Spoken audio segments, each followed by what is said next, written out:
Thank you, Solo. Thank you. Please, you can write down your YouTube channel in the chat if you don't mind. I don't know how to do that. I'm not tech savvy. Okay, that's fine. I will do it for you. Don't worry. Otherwise, we're going to have. Thank you. Thank you very much. All right, guys. I see a hand up, but I was hoping that we would write questions. But if you've got hands up, let's go for it. I see Edgar. Edgar, you can go with your question. Unmute yourself. Good evening, everyone. Hi, Rosemary. Hi, Solanang. Hi. Yeah. Thanks for the presentation. I've got one question. So as a former student, and you just highlighted that you had difficulties in terms of understanding your business and how it should work. Do you think how do I put this? The curriculum prepares students for entrepreneurship? I say this because what I've noticed is that most of us, as I'm not an alumni, am I an alumni? Yeah. We are stronger in creatively, but when it comes to business management and understanding finances and stuff and marketing as well, weak is not the right word, but we are not strong in that sense. So do you think that we get prepared enough for to pursue entrepreneurship? Thank you. In all honesty, I graduated 11 years ago? Wait, no, 8 years ago, I think, if I'm not mistaken. And back then, I think TUT prepares you for I think they teach you the basics, basically, of fashion, but you need to take it upon yourself to kind of learn more. Especially if you want to go into business, you need to maybe start interning from first year. That is what I encourage. And what else can I encourage you guys to do? In terms of marketing, our marketing wasn't necessarily focused on fashion, the business of fashion. It was marketing, it was just a general type of subject, not necessarily fashion marketing. But I would advise you to just get digital marketers to help you with that, because at the end of the day, they just need to teach you the basics of fashion, which is what the course is about, right? And take it upon yourself to learn more. Because everything that I learned now, I learned after varsity. Not actually everything, but mostly business related stuff. So yeah, if you want to learn more, go intern, shadow somebody who's in business already, because not everybody wants to go into entrepreneurship at the end of the day. But with BTech, that's where it will teach you how to kind of start. It gives you a kickstart into entrepreneurship. BTech does. Well, it did for me. I don't know about your guys' curriculum now. So yeah, I hope I answered your question. Yeah, you did. Yeah. Yeah, but I would encourage you to start shadowing people from first year. Don't wait until you graduate. Okay. Yeah. Thank you, Edgar, for your question. It was actually a very good question. And I think it's a question a lot of students are asking about, whether they are prepared enough. I think when Solanang was in her BTech, we did a business plan. And during that time, we solely focused on opening up a business and how to do production sheets, how to do, et cetera, et cetera. There was quite a lot of information that was shared during the BTech in that. And I do know that our curriculum has changed, but remember, like she says, the basics is what is taught to you while you are on campus, but it is very advisable. And I always encourage students when I meet them in first year, start interning at places, because that's the time you're going to learn about business And what better to learn hands-on than to go into the actual situation, right? So that was a good question. Okay. Batisani asks, at what stage in your business can you be ready to start paying yourself a salary and know that your business can still stay afloat? You're at what stage? When you start making profit? I don't know. I think it differs from business to business. I worked for free for a very long time before I could even start paying myself a salary. So I think it also depends on the growth of your business. But I mean, if you're charging labor and you're still charging for your profit, you can still pay yourself a certain amount of money. I encourage you to pay yourself first before you even consider doing anything else within your business, you know. But obviously, still reinvest within your business to grow it. But in terms of when you will be able to start earning enough money, that will depend on the growth of your business.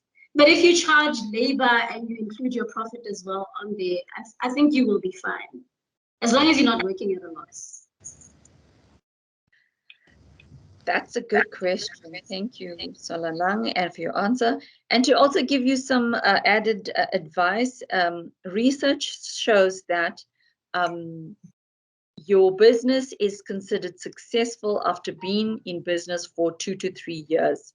And Salalang just picked up on, after 2 to 3 years, she was able to start kind of paying herself.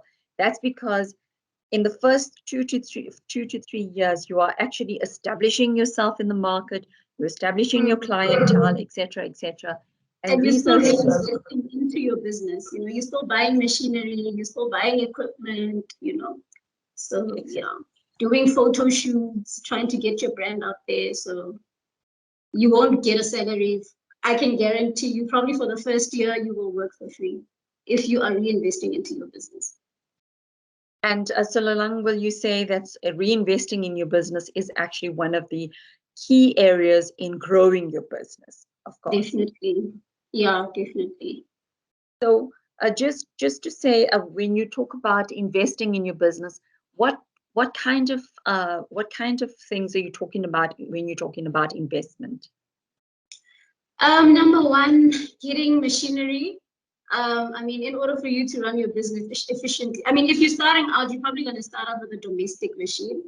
And then as you grow, you will invest in industrial machines, overlockers, industrial irons, photo shoots, because at the end of the day, if your product looks good on pictures, people will be drawn to it. So investing in your business means having photo shoots, investing in marketing.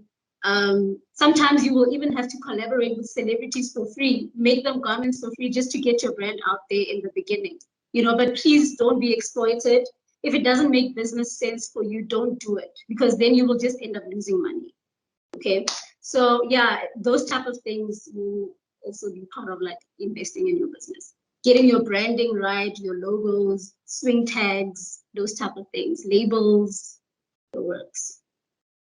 Okay, so packaging is quite an important, a key thing in your product. People, they shop with their eyes firstly. So if the packaging is good, the images look good, they will be drawn to it, definitely. So also work on your branding. It's very important. The branding and packaging.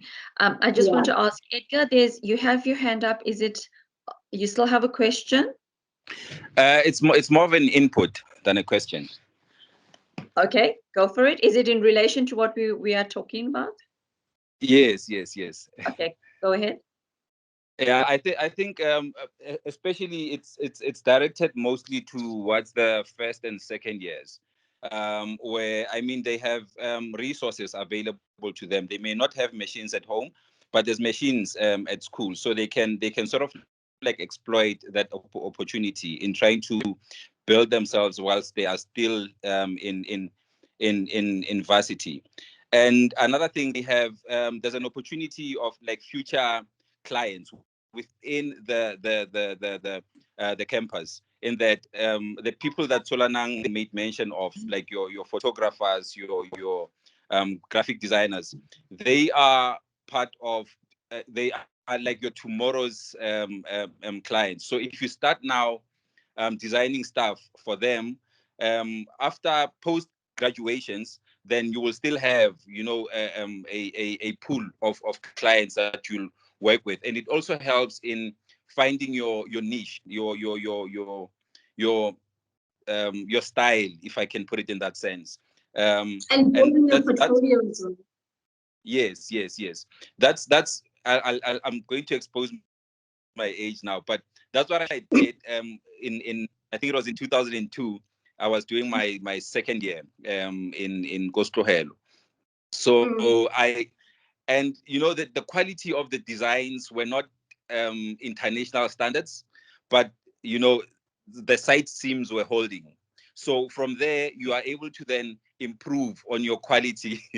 You are able to now improve on your quality, and your design skills become honed, if I can, yeah, for lack of better word. I think that's my input, just to exploit whatever resources you have available and try and build from that, but not neglecting your academic responsibilities.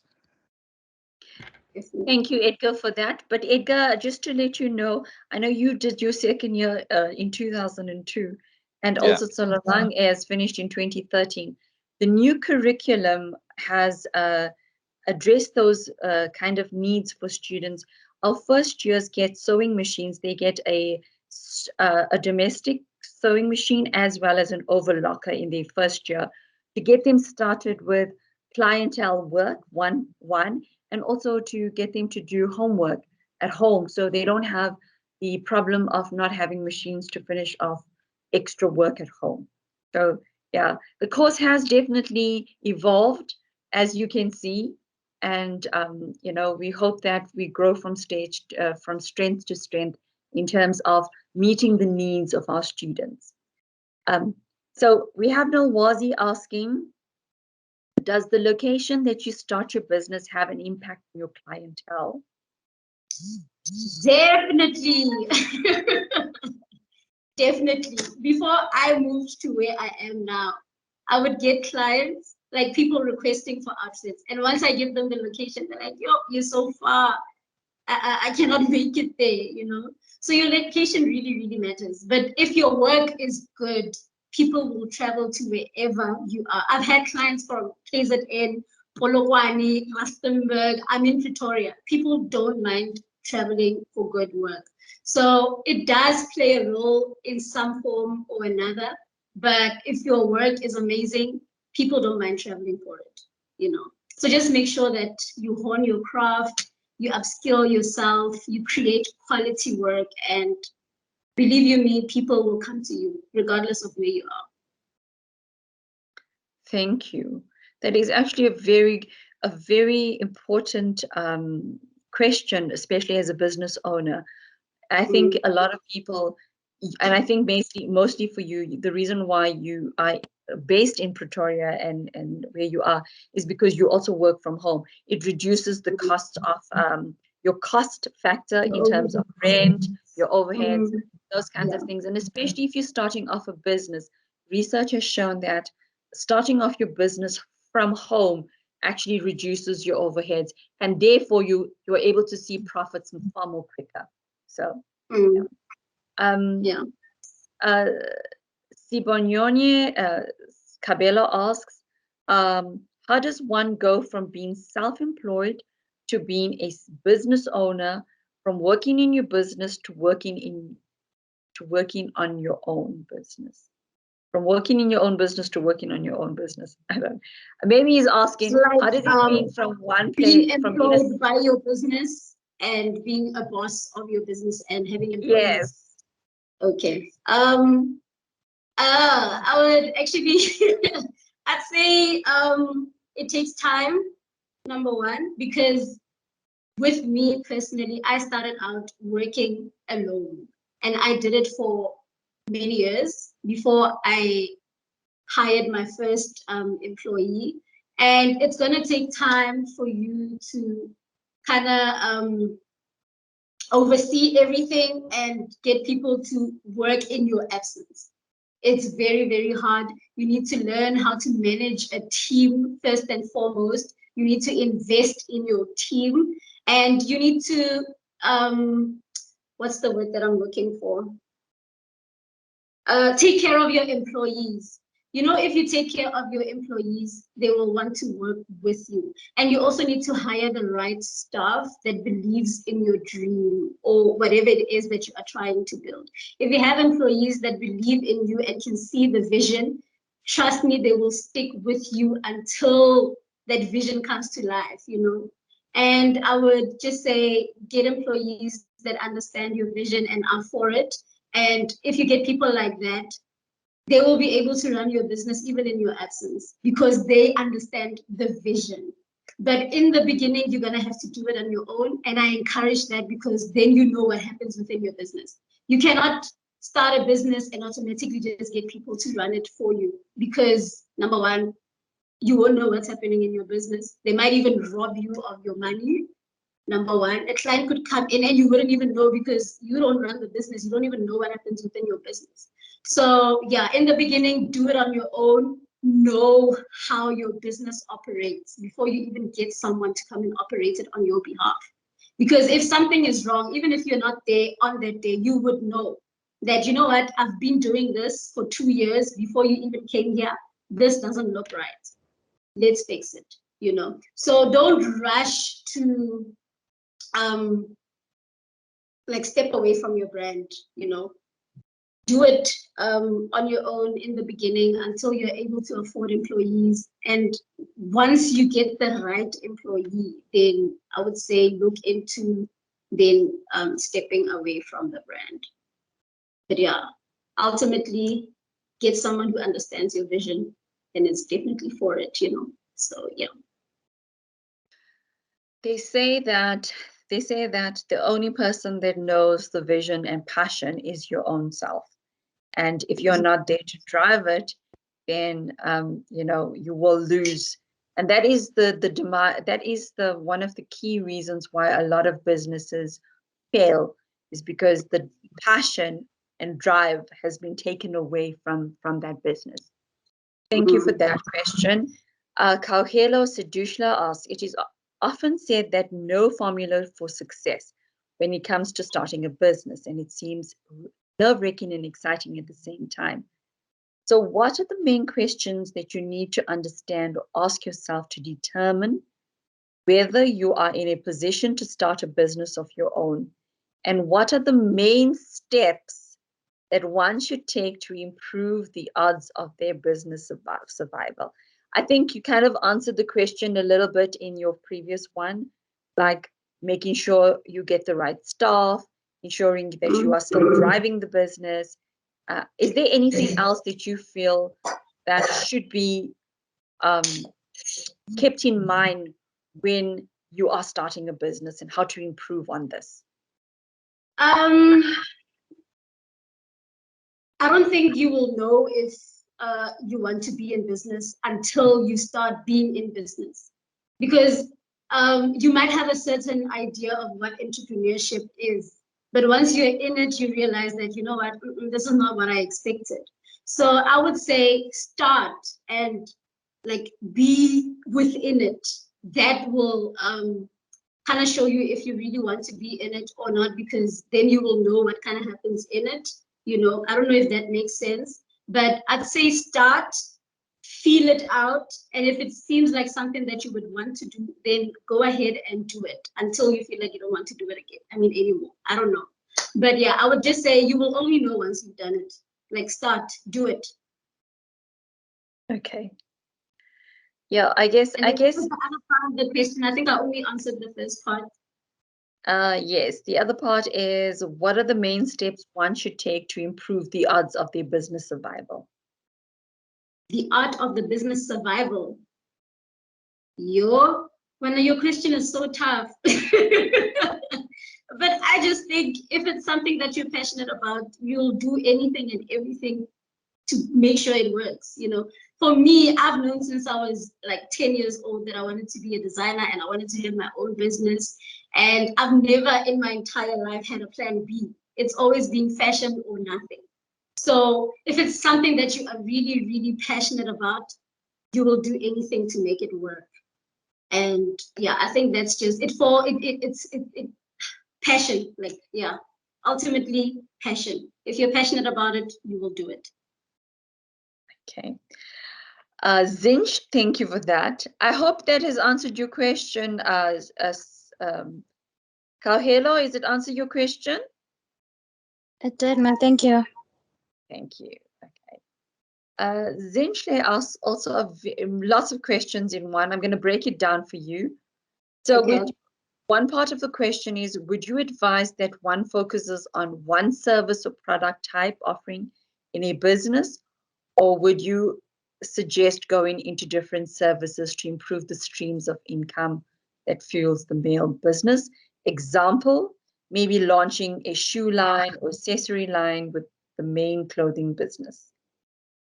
I would say when you start out, focus on one thing. And the reason I say that is because when you do one thing over and over and over again, you end up perfecting that thing. You know what I mean? So I would say work on one thing, perfect it before you start introducing other things into your brand. Okay. And then the next part of the question, and which period would be good to do such an expansion? Maybe after 3 or 4 years, but I think you've answered that. You say perfect it. So would you advise? I didn't get the question. Sorry, Rosemary. Okay, so basically she's asking you, should you go into other lines of product besides your main product? So say for instance, if you're doing No, bridal. Definitely. I'm all for building an empire as long as it makes sense with the main product. It can be an extension of the main product. You get what I mean? Like for me, for example, I'm doing wedding gowns. I make custom wedding gowns, but if I were to extend it, I could maybe introduce bridal accessories. So if it makes sense with the main product, you can maybe just branch out. I would suggest that. Okay. Don't go for bridal gowns and then next thing you are selling duvet covers. It doesn't make sense. As long as it makes sense with what you're doing in that moment, then I think there's nothing wrong with doing that. So I guess like what you're saying is this, that if you're doing bridal wear, doing evening wear, doing bridesmaids dresses, doing matric dance dresses, kind of is within the same product process that would help you, expand your business. I think definitely. And then the next part of a question is, would you advise that one starts a business straight after graduation, and renting an office space, studio in our case, or should we start at home? Start at home. Because you cannot start a business you don't even know if you're going to make a profit. You don't even know if people are going to love your product unless you've done market research. But even with market research, there's no guarantee that people are going to buy your product. So imagine you're starting a business now and already you have rent that you need to pay. You don't even have a client, but you already have rent that you need to pay. So I would advise you to start home, start small, and then start growing from there. Obviously, like with the previous place that I stayed in, I was working from home. One of the rooms was my studio, but it became too small at some stage. And I had to kind of get a bigger space, which is where I am now. And yeah, so I would say start home. Obviously from here, I would probably need to get a studio then, because then it means home is also kind of too small for my space, for my work. So I would say start home, reduce your overheads as much as you possibly can before you start stressing yourself with things like rent and water, because rent is not just rent at the end of the day. It's going to be rent, it's going to be water, it's going to be it comes with a lot. And you still need to travel to your studio and back. That is transport costs. So you're just adding onto your overheads unnecessarily, So I wouldn't advise you to start off with a studio. Honestly, start home, and then as the business grows, then you can move out of home. And then what was the first question again? So that was the question. I think that was the question. Yeah, that was the second part of the question. So you've answered. And just want to ask, essentially, is that answered all parts of your question? Yes, ma'am. Thank you. Thank you. Okay. Buntle asks, how do you deal with clients that paid only a deposit and don't pay full amounts after you have delivered the garment? That's why I have a contract now, because of an incident like that. To this day, I have a client who has still not paid her balance, 8,440 Rand. I still remember the figure. It hurts. For a small business, that is a lot of money. So that's why I encourage you to have a contract in place. If I had a contract back then, I would have been able to pursue the matter further, like maybe involve lawyers and all of that stuff. But because there was no formal agreement, it was just a he said, she said situation. I couldn't do anything about it. So to avoid that, just get a contract. A contract, you know how much peace I have right now. I've had peace for the past 3 years. Every time a client gives me like bad vibes, I just refer them back to the contract to say, this is the agreement. If you want to go against it, it's fine, as long as you are willing to pay extra for that. And even on my contract, I state that no garment leaves my premises until it has been fully paid up for. So get a contract in place. That you need to do, guys, before you even take on any client, whether it's your mom or your cousin, make them sign the contract. So yeah, get a contract. Okay, that is some really good advice. I think a lot of students or a lot of young designers don't know that, and this is one of the reasons why I thought to invite you to this because it felt really necessary that people, especially students who may not necessarily have a very strong personality, to come across and say you will do A, B, and C, but now you just basically just refer them very friendly reminder, please look at your contract and then we can talk. That's all you need to do. Yeah. But Batisane asks, how do you calculate the rate or amount you need to pay for labor? Is there like a standard rate you use, especially when making custom-made garments? There is no standard rate. And so with labor, it's a tricky one because it depends on the type of garments that you're making. So if you're making ready to wear and you're also making wedding gowns, for example, your labor per hour for both are not going to be the same, because ready to wear also ultimately takes quicker to make versus a wedding gown that takes longer to make. But in terms of your labor, I would advise you to charge your labor per hour. So if you are going to make a shirt, for example, you can say for a shirt or any type of ready to wear item, I'm going to charge 100 Rand per hour. And if it takes you 3 hours to make, you're going to charge them 300 for labor. But for a wedding gown, you can charge 200 Rand per hour, because a wedding gown is sort of like a high-end type of garment. But there's no standard fee. You determine what your value is as a designer. Nobody can tell you how much you're worth. You can determine that. But ultimately, whatever you're charging must correlate with the quality that you are providing.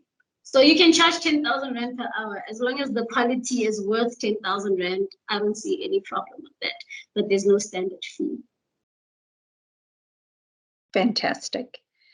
I think that is, but how does one calculate that? I mean, should it go by experience? Should it go by experience? Also counts, definitely. That's why you get people like Gert who are able to charge 100,000 Rand for a wedding gown, and then when you do the exact same wedding gown, you're probably going to charge like 20,000 Rand. So people are also buying the name, so the labor cost is going to differ. You can't expect so for a student versus someone like Gert, the fees are going to differ. You can't have the same labor cost when you're not kind of like on the same level. Experience also counts. Fabulous. I think also that a lot of people. Sorry, Rosemary. I wish I could give you a figure, but there's no figure. Honestly, I don't know how much you should charge. Yeah. It actually is very important that you bring this point up, because people ask, but David Lale is charging this much for a shift dress. Surely I would be able to charge this much for a shift dress. People are paying for David Lale as a brand, the name brand. That is what you need to find. And once you work yourself up to, like Solanang has said, where once you perfect your craft and you are put yourself out there and people are coming to you, that's when you start. So you maybe not be able to do that kind of costing into you, factor those kinds of labor costs into your costing, but maybe 5 to 10 years from now, you will be able to, because your brand would be at that level in the playing field. It might not even be 5 to 10 years now. You might dress Bonang tomorrow and your price will automatically change because you've dressed Bonang. What I used to charge before I dressed Tucson bedroom versus what I'm charging now are two different fees, So yeah, it depends. Also, it's not the same for all the designers. Bam. Okay, I'm going to just take 2 more questions and I think we're going to then round it off, guys. All right. So Cabello asks another question. What is your take on having Showroom in collaboration with other designers open for buyers as opposed to renting a space for a shop? Do it. I encourage it. I encourage it. Number one, it reduces your overheads. So why wouldn't you want to do that? It's like renting shelf space from someone else's boutique. I don't see anything wrong with that. Yeah, I would actually even encourage it. Come together as designers, share space, and cut down on the costs. That's more money in your pockets at the end of the day. Fantastic. That's a good question. And then Zinhle asks, so brand popularity also adds on to the pricing privileges that you're entitled to. Yes, yes, 100%. And yes. 100%. It does. All right. 100%. Guys, okay, Kagela has one more question. I heard you advising on outsourcing, so I wanted to ask, how do you go about cost-effective outsourcing without stressing your overall pricing of your garment? There's no stressing. You're going to stress your pricing. Pricing is pricing. You firstly, I would say, do your research. Maybe do research, like try research 3 different maybe factories or designers or whoever you want to outsource to. Get different codes and then also compare the quality of your work and go with the person that you feel like delivers the best quality, regardless of how much they are charging. Go with the best quality, because I feel like if you're providing a quality garment, you can charge more for it, but that is where the labor part of it comes in as well. So if you go to a Peter, for instance, who is going to charge you 250 Rand to make a formal shirt, you can charge your client 500 Rand for the labor part of it, But that is because the quality is going to be amazing and it's going to be worth the overall price that you will be charging. So yeah, I would say do your research. Whatever you charge should not be less than what the person you're outsourcing to charges you. Maybe double that price so that you also make profit at the end of the day. You're not working for free. So if Peter's charging you 250, you charge the client 500. And still add your profit as well. The 50% profit or 30% or 100% profit that you still want to add on the overall costing of your content. Okay. I'm going to take one last question, and I see it's a very good question, so I'm going to take it. And it asks, Zitesha asks, what are the legal and relevant organizations within the CTLF? Clothing and textile, I think. Please just, Zitesha, would you just ask your question, because I'm not quite clear on what your CTLF is. Okay, ma'am. My question is, what are the legal and relevant organizations within the clothing, textile, and leather footwear that one can register with if they already have like a registered business? that could That one can assist. register their what? That one can register with if they already have a registered business. What legal organizations? Yes, yes, ma'am. So why would you need to register with these organizations to grow your brand? Like things like CETA, is that what you're asking? The DTI? Yes, yes, ma'am. Yeah, Which so you have, so 2014, when I was starting out, I registered with the Cape Craft and Design Institute in Cape Town because I was there for like 2 months. And the nice thing with them is that they have premises in Cape Town where, let's say, for example, you're starting out, you don't have a machine, but you have an order that you want to fulfill, or you want to make an outfit for yourself. You go there, they have sewing machines, you have free access to literally everything within the institution. And they also help you with product development, they help you with photography, they have little different departments on there, and everything is free.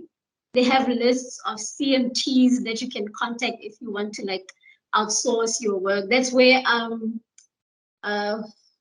Makosa started out as well. He was the one who actually referred me to it in 2014. So he made use of those people. So I went there and I used their premises. So people like Cape Craft and Design Institute in Cape Town. They also have Cape Town Fashion Council.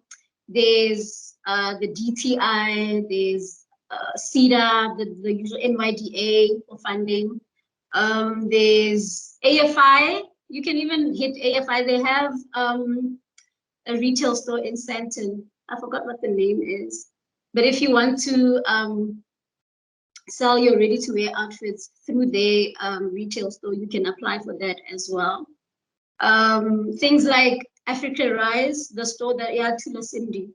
You can go to those type of people and approach them, make a proposal, and they might stock your stuff in their stores as well, you know. So yeah, those are the few that I can name off the top of my head right now. Thank you for that, Sololang. Actually, I just want to add to that, guys. I'd recently put up an ad for learnerships that Nina Sidumedi was offering. I had later found out that it was actually going to be mentored by Tula Cindy, and your product was going to be put into Africa Rise. So there were not many people that actually took up that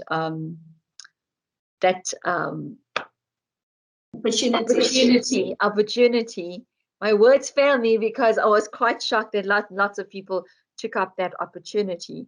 And recently there was another one that I posted up by Dr. Malawi as well. And I hope, guys, I hope you are on the TUT alumni group. That helps a lot with all of the opportunities that come up via DTI or CEDA or anything. I actually post them up for you. So please always keep an eye out for those and grab those opportunities because sometimes they don't come by again. Zinchley Mashaba asked, Mr. Price does collabs as well. Is it just a yeah? So as you know, Detiro Mashigo is actually doing a collab with Mr. Price Home currently, and she's doing I see Sandra has a hand. Yeah, sorry. They must also look into the box shop in Soweto. They're always looking for designers as well. It's like a retail store type thing where they sell locally made garments, products basically, because there's garments, there's different things in the shop. So yeah, the box shop in Soweto. Actually, at Sololang, I was last year going to do a collaboration with Box Shop, and they were going to do workshops with our students. But in the past year, they have moved over they've been taken over by a different partnership. And therefore, they are now charging a lot of money for their workshops, etc. I don't know if you know about it, but it's it's actually changed the entire business model has changed a little bit. So yeah. Is it? But anyway, guys, do get in contact with Box Shop if you can. And you know, if there is anything, any opportunity that deals with the Box Shop, please grab it as well. Sandra, I'm only taking Sandra's question, and it's the last one, and then we're closing up. Hi, how are you? I'm good, thanks. How are you? I'm good. Can I please ask something? So I'm doing my advanced diploma and we're going to be doing our final range. So Okay. we need to do commercial designs and we need to, what do you call, source out, source out whether it's a designer or a manufacturing company. Will you do that for a student with a Will I discount? source out? No, will you be able to to source out for me? I don't know if I'm asking it right. You want me to get you a CMT? Is that what you're asking? Yes. That you know of. That you know So of. I'm No, going the to one that you see. can recommend at least. Okay. Yeah, don't say get you because get you means I'm gonna spoon feed you. You're just gonna accept and Yeah, I So can. Yeah. yeah, because as an entrepreneur, you cannot be lazy. You need to do your own research because what works for me might not necessarily work for you. You get what I mean? So I might recommend something to you, and then you go there and you're like, nah, it's not what I'm looking for. So I can do that for you, but you must also do your own research on your side. Yeah. You get it? Yeah. Yeah. And again, in business, guys, you don't give away all your information, like where you get all your things. That is part of your brand. It's your brand identity. It's your baby. So if you give away every single thing, it means now everybody can have the same type of product as you. You get what I mean? So you need to be able to do your own research as an entrepreneur. You can't expect another entrepreneur to spoon feed you with literally everything that they get. Do your part. I'm able to do that for you. But what I'm saying is you must also do research on your side of things as someone who's looking into doing like entrepreneurship, if you are. But I'm assuming you are because you're doing your advanced diploma. Are you? Hello? Can you repeat the question? Are you looking into getting into entrepreneurship? Sorry, I can't hear you. Do you want to start your own business when you're done with your advanced diploma? I'm still looking into it. Yeah, but I would advise you to also do research on your side. I can send you a few names. Sure. Rosemary, how is she going to get in touch with me? Okay, so Sola, that was a really good. Thank you, Sandra. That was a very good question, and I'm going to add the advanced diploma students onto the alumni group if you're not already added to the TUT alumni group. And I know that constantly the question asks, please refer me to a CMT company, please. And there's quite a few CMT companies that have been published on that group. And if you're not on that group, please let me know. Sandra, I'm pretty sure you are on that group. Are you? Yes, ma'am. Okay. What I type think of outfits are you making, Sandra, for your range? Sorry? What type of outfits are you making?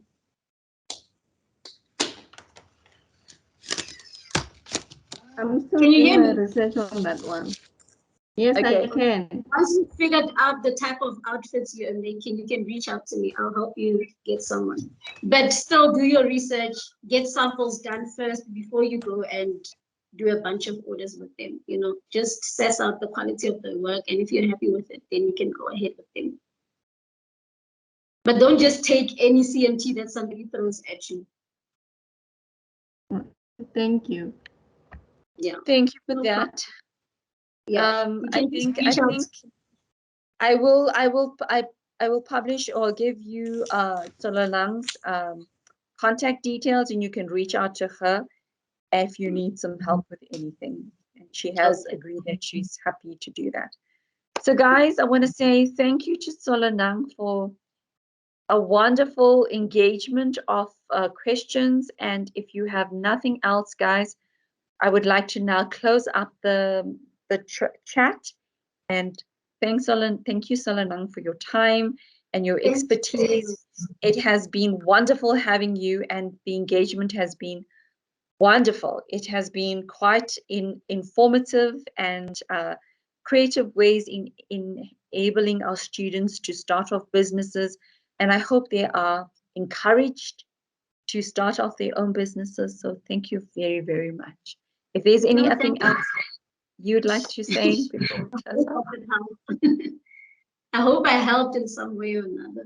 So yeah, thank you so much, and I wish you guys all the best for your future endeavors. Okay. Thank you for having me, Rosemary. Thank you so much, and I'm going to stop the recording now.